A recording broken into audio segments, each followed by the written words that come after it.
Hey everybody, another day in HOJ Forge. I'm working on that knife that I didn't get done in the last video. Tang's done, and now I'm just kind of drawing it out, getting the distill taper, and then I'll forge in a tip and get the general knife shape that I want. I'm thinking kind of like a Bowie fighter-esque camp knife, hybrid steak knife, butter knife, all of that mixed together into a fork looking thing. I don't know, we'll see.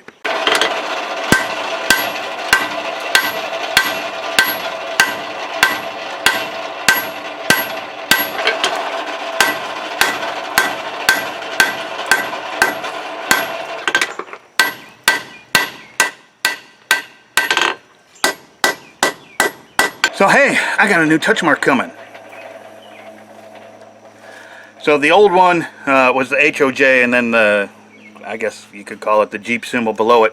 I decided, Jeep hasn't reached out to me and said, knock it off, but I have heard enough horror stories of people messing around and trying to incorporate that logo into their stuff, and Jeep going, it's gonna cost you. So I just decided, no. And I don't know if you can see the difference. Instead of 7 lines, there's only 6. Not a Jeep logo anymore, but still, heap of Jeep Forge. Oh well.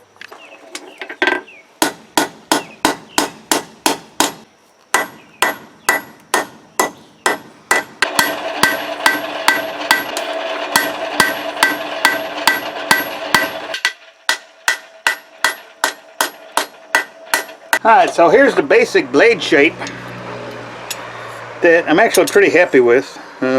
I'll have to do a little grinding to shape, but for the most part I kind of like that, the way that came out.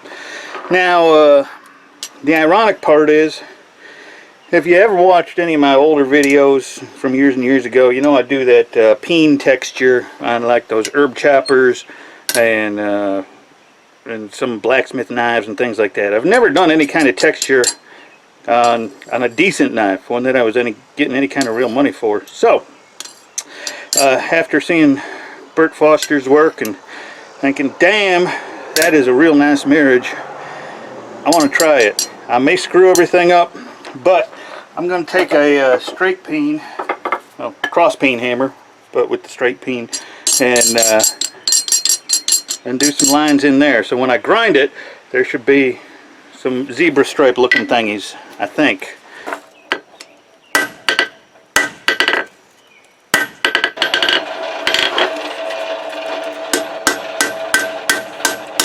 Alright, so I got a bit of a recurve when I peened in all those little divots, which I was expecting. So now I'm going to forge in the bevels. I don't want to forge them all the way in because I want to leave this pretty thick while I'm grinding, but I'm going to forge them in a little bit till it comes back, the curve comes back to the shape I want.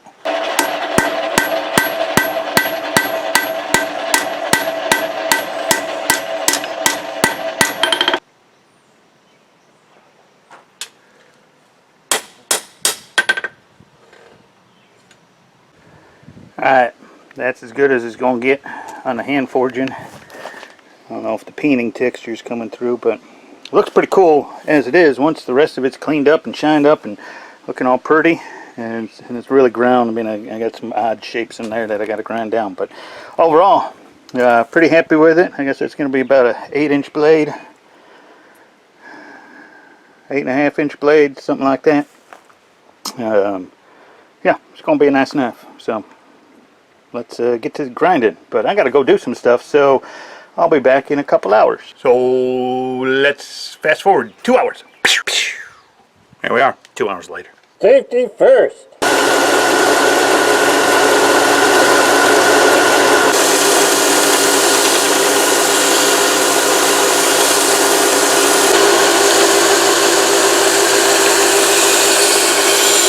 Alright, so she's ground, or rough ground anyways. You can see where those peen marks are coming through.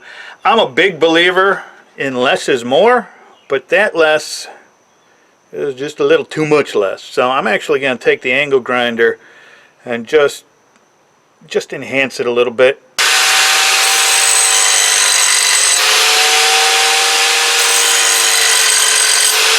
And I think those added grooves really worked out well with the angle grinder.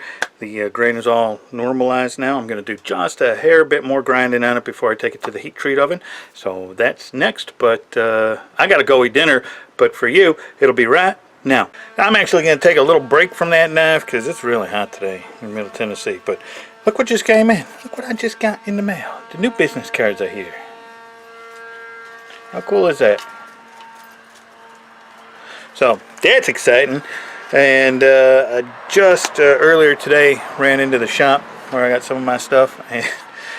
And when I dropped that knife off yesterday, we were trying to figure out how to get it to sit upright so people could see it. She had a wooden plate, I guess you could call it, in there, like a little display stand. And she goes, well, you know, could you jam it down like that into the wood? Would that hurt the knife? And I was like, no, nothing's going to hurt this knife. I mean, you could go on forging fire with this knife. And she's like, well, just pound it into the wood. So I did. I took the knife and bang, and shoved it down in there.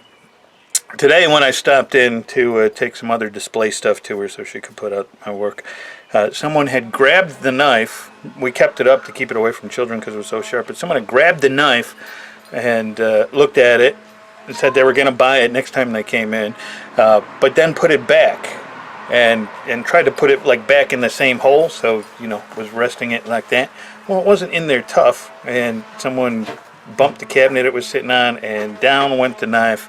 And thankfully it didn't hit them, didn't hurt the knife, didn't hurt them, but made me think we got to get that displayed better so that people can pick it up, look at it, and put it down. And I've got these little display stands I make for when I do craft shows, and I'm going to make a couple of them so they can keep them and just kind of rotate whatever knives I take in there. So I'm going to show you how I make one.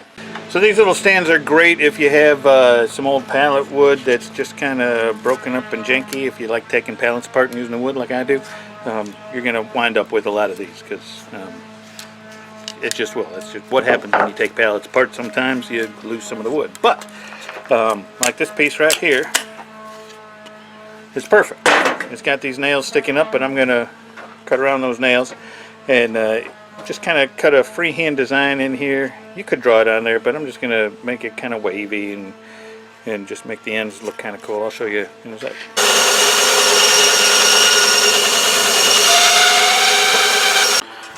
Okay, there we go. Doesn't really matter. I'm going to clean them up on the sander and just, I don't know, make them look nice, but just get something roughed in there and then clean it up. I'm going to take it to the belt sander. You could use any kind of sander. You could sand it by hand if you wanted to, but just going to clean it up. Not going to get it super smooth. I want that rough saw finish on there because I do. I mean, you can clean it up as much as you want, but that's what I do.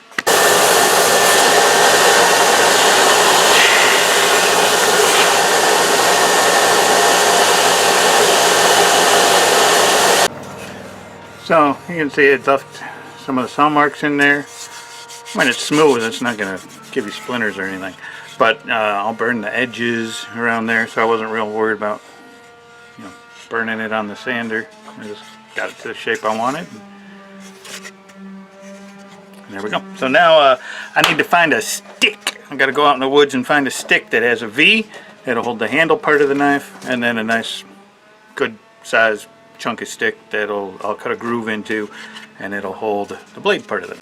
So I got a stick out in the woods.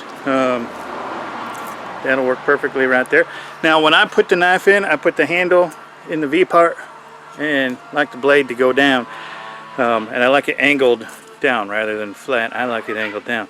It's up to you. You cut them however long you want. So I'll do this back one probably about 3.5 inches, something like that, and then I'll do the front one about 2 inches. So it works like this. There's your base. I gotta go take that and put it on the flat platen on the grinder to get it just the right angle, but basically those are going to sit there like that. Here's the handle of the knife. It'll sit in there like that, and the blade will come down. I'll cut a groove in here, and that blade will sit right down in that groove, and it won't go anywhere.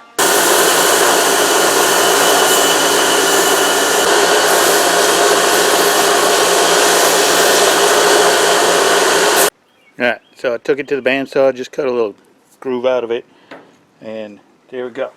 Now, That's actually, let's use a smaller one, because it's going to be just a blacksmith knife. So, but it'll sit in there just like that. But before I screw all these together, I want to take the torch and get the edges and maybe around the bottom a little bit, maybe around the top, I don't know. Just, it's art again. Just do it till you're happy with it.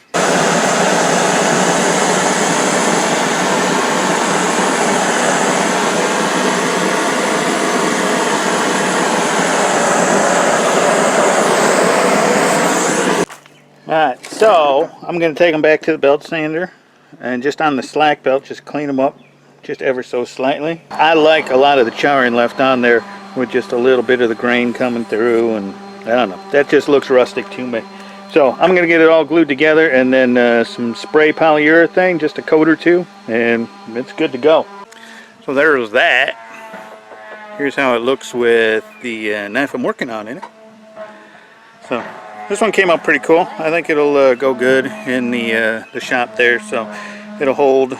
I mean, it'll hold any knife really realistically. I mean, maybe not a great big mini sword, short sword, or anything like that. But for realistic knives, it'll do all right. So that's gonna do it for this video. On the next one, I'll get into the heat treat, and then we'll grind it, and then start working on the rest of it. So one thing I wanted to ask you guys is the guard on this. I've been trying to figure out what to do. I want it to be one of those S guards, and I don't know, brass would work, mild steel might work. I was thinking I might do cabled Damascus. That is one thing I can do in the coal forge. And not have to worry about it. So I don't know, put it in the comments below if you have an idea for a good guard, and I'll see what y'all think. And I'm thinking cable Damascus probably, but I don't know. What do you think? Let me know, and I will see you on the next video.